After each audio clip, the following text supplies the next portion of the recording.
Romi semakin kesal kepada Julian karena Julian semakin tegas kepada Om Romi. Julian tidak peduli bahwa Romi adalah adik kandung dari Mama Gina.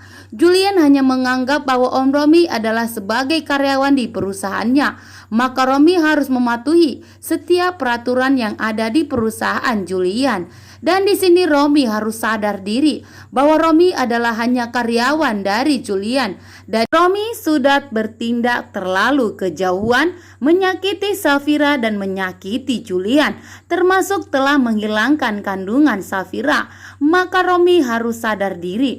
Kalau bukan karena Julian, maka Romi saat ini sudah gembel di gelandangan. Dan Romi harus sadar, seharusnya Romi baik kepada keluarga Julian, termasuk baik kepada Safira dan Julian, dan seharusnya Romi tidak menyakiti keluarga Julian dengan menghilangkan kandungan Safira karena anjuran dari Dania yang ingin membuat Safira lebih menderita lagi, sehingga Romi lupa bahwa hidupnya bergantungan kepada Julian. Romi seharusnya sadar diri dan tahu diri dan tidak terlalu menyombongkan diri dengan menyakiti Safira dan menyakiti Julian. Di sini Romi selalu ikut campur masalah kebahagiaan Julian dan Safira sehingga Romi tega menghilangkan kandungan Safira.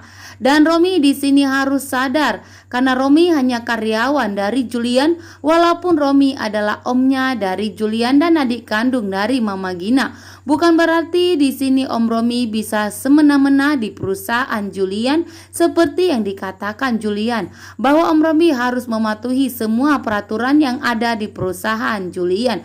Maka Romi harus sadar diri dan tahu diri, harus baik seharusnya kepada Julian dan Safira, bukan malah menyakiti Safira. Dan kita berharap bahwa Julian segera mengetahui kebusukan, kelicikan dan kejahatan dari Om Romi, agar Om Romi segera dipecat dan diusir dari rumah Julian untuk menanggung semua kesalahannya yang diperbuat selama ini, termasuk telah menghilangkan kandungan Safira, membuat Safira lebih menderita.